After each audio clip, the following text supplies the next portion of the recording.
We are continuing our series on The Effective Executive by Peter Drucker.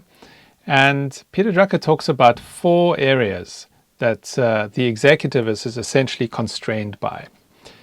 The effective executive needs to overcome those 4 challenges or 4 areas in order to be more effective.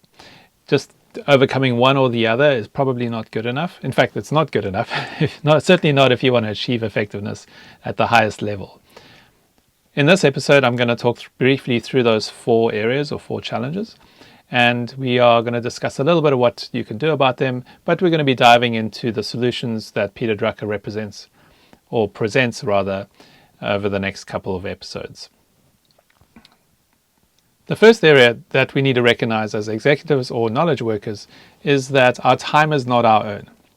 The second area is that there's always going to be more work to do. Without doing anything, there's going to be busyness that happens. And to be effective, the executive needs to bend work towards a certain purpose.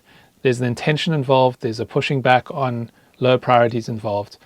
Otherwise, executives will just keep staying busy without being effective. Number 3 is that the executive is always functioning within an organization.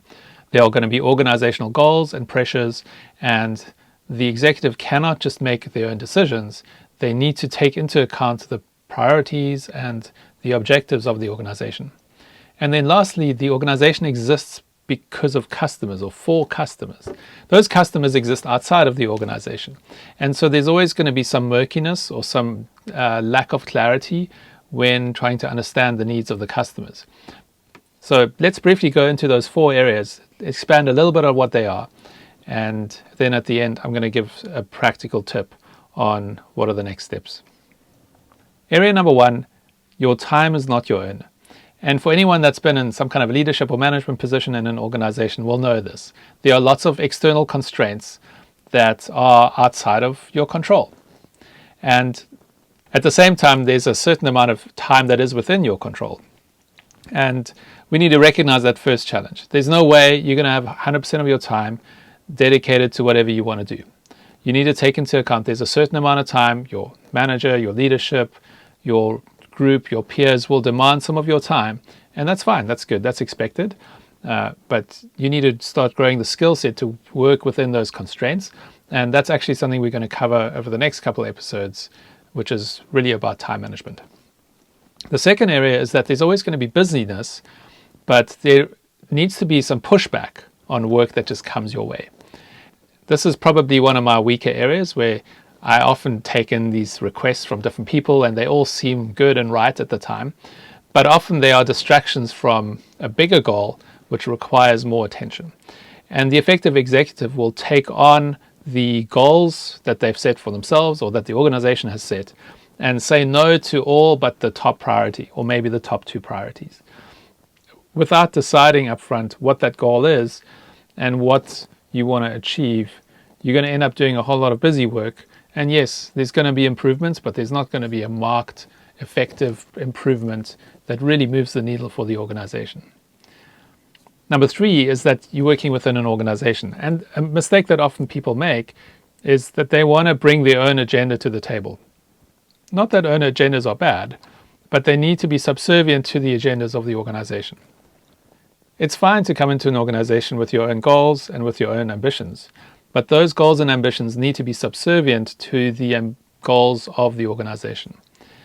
And that's very important. Aligning yourself with the organization is what's going to help make you effective. Otherwise, you might just end up being on your own mission, and ultimately, you're going to be less effective. And then lastly, the organization exists for their customers. Customers are not in the organization, and most of the executive's time is going to be spent on organizational efforts. Most of the time, they're going to spend working with people within the organization.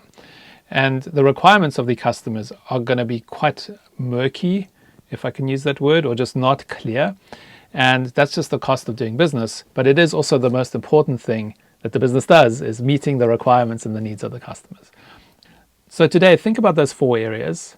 Think about which one you are weakest in. I've already mentioned that the one I'm focusing on, certainly for this year, is number 2, which is intentionally bending work towards a overarching purpose or goal. In fact, my challenge is just to take one goal, one priority at a time, deliver that, and then move on. Do the same thing. Out of those 4, pick one of the areas that you feel that you most need to grow in, and take some time exploring that and just thinking about it, and just even admitting to yourself that that's the area you want to focus on, just one. And we're going to be exploring more into how to do that over the next couple episodes. Until next time, take care.